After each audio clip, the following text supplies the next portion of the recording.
Football is shaped by rivalries, whether it is players, clubs, or even coaches. Because of that, we are always looking for new rivalries, always craving entertainment from the beautiful game. Today, a new rivalry is born. Who is going to be deemed as the savior of Italian football?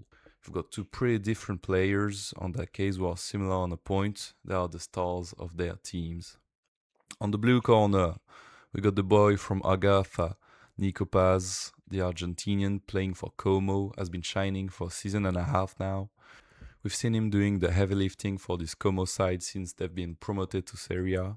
On the red corner, Turkey's new hero, Kenan Yildiz. He's been the sole brightness of a struggling Juventus, being their main offensive threat for some time now. We will now compare these two and try to understand their differences.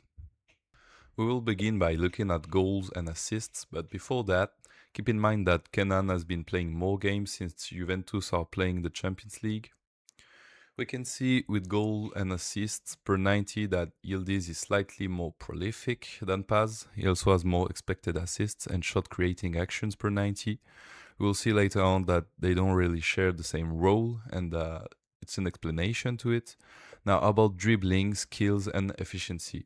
They have approximately the same amount of take-ons per game, but Nico Paz has had more success than Kenan, since he has a very high 55.7% of successful take-ons.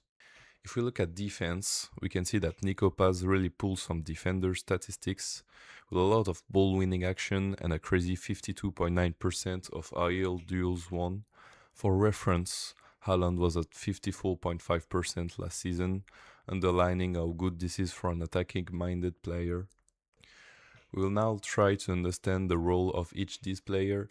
Looking at the places where they have the most touches on the pitch, it's rather clear that Kenan Yildiz is more of a forward than Nico Paz. Nico Paz is much more of a midfielder, even though we've seen him cover many positions over the last year. Cesc Fabregas likes how versatile his Argentinian talent is, but yeah, we mostly notice that Kenan has a lot more touches in the opponent's box. He has more finishing presence than Nico Paz. When looking at them play, their positions become pretty clear. We see Kenan playing as an inside winger, meaning he starts wide on the left and moves inside as the ball advances. However, Paz plays as a traditional number 10, making differences in an advanced midfield position, where Yildiz tends to be finishing or a late creator. Nico Paz is much more of a playmaker. It's pretty obvious that these two players are destined to a bright future. I see them taking different paths, maybe away from Serie A. Real Madrid has a buyback clause for Nico Paz, allowing them to buy him back from Como for 10 million euros, which we will all agree is extremely cheap for a player of his talent in today's market. I honestly don't see Real Madrid passing on that opportunity, even though we're never safe from a hijack. I can imagine Nico evolve well in a bit deeper in a 4-3-3 alongside Bellingham with Tchouaméni or a fit Camavinga in the back of this trio.